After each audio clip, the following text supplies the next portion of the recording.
Hey, it's James here from GoodGuitarist.com, and today we're going to improve your chord switching speed and accuracy using an extreme chord switching exercise. It works with any chord switch, whether it's basic shapes at the beginner level, bar chords, jazz chords, any type of switch. The premise is simple. We'll start by choosing two shapes that we want to work on, and usually this is determined by the song that we're learning. Let's say you're learning Ring of Fire by Johnny Cash and you're having trouble going from G to C. We'll want to isolate that switch from G to C. And first we go extremely slow as possible to build up accuracy. So we have our G. I'm taking my time and doing everything the best I can. I'm working on my order. I place my fingers.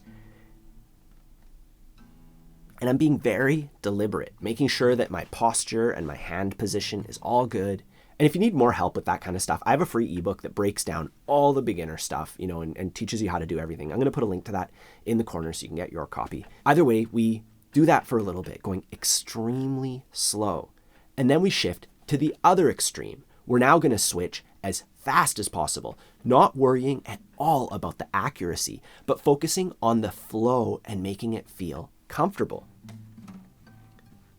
And I'm just trying my best. Even if I miss the shape, it's all about getting that speed, because once you're up to speed, this is what it's going to start feeling like. And this may sound a little bit silly, but you need to believe that you're making a good switch. You need to pretend that your hands are at a professional level. They're doing their job perfectly. Imagine that you're just on stage and you're just killing it, making that chord switch. And that's how the exercise works. But the real magic comes from alternating between those two extremes. I find it's most effective if you do 1 minute of slow, accurate switching and then 10 seconds of fast switching. This is a really good balance because you spend most of your time building the correct muscle memory.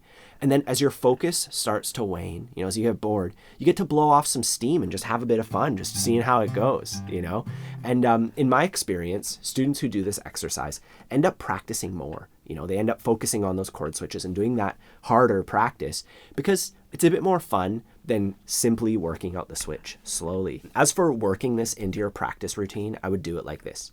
You pick a song that you're working on and you isolate the switch that you're having the most trouble with, like C to G. You work out that switch precisely for 1 minute. You can do it silently or you can strum it every time.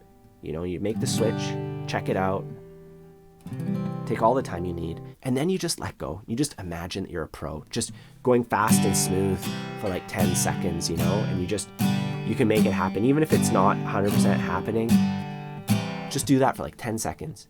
And then you repeat that entire process 3 or 4 times, a minute of slow, 10 seconds of fast, and you'll end up getting like a solid 5 minutes of practice. By going back and forth between the two, you're getting both the precision from going slow and the confidence or the flow from going fast. If you always do it slow, you'll never develop that flow. And if you always do it fast, you'll just build the incorrect muscle memory and the switch is going to sound bad. Once you've done this exercise with the two chords that are giving you the most trouble, or the switch that's giving you the most trouble, then you can try going back and playing the song that they came from. You can do it as simple downstrokes only, like love is a burning thing.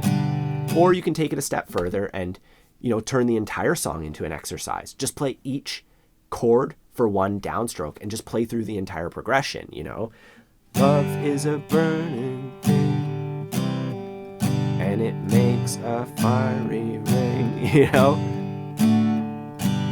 Just playing through, or like for Country Roads. Instead of doing the strumming pattern, you just do one downstroke and just go to the next chord and the nenext chord. And it'll only take like 10 or 20 seconds to cut through like an entire verse and chorus of a song. That's going to super cement your chord changes. You could even do that with a metronome. You just set your metronome to 60 and you do one switch per click. That's one switch per second. And I'm sure you've heard another YouTube guitar teacher talk about this. It is a great exercise. So you do that and, just kind of make a whole routine out of it. Pick a song, isolate the switches that trouble you the most, go through all the changes.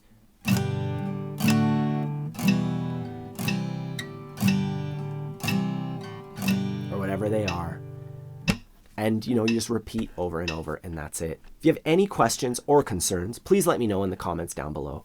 Also, don't forget to check out my free ebook covering all the fundamentals of rhythm guitar. There's a link to that, plus my complete beginner's course, which takes you through everything from absolute beginner to confident strummer. That's all down below and in the corner.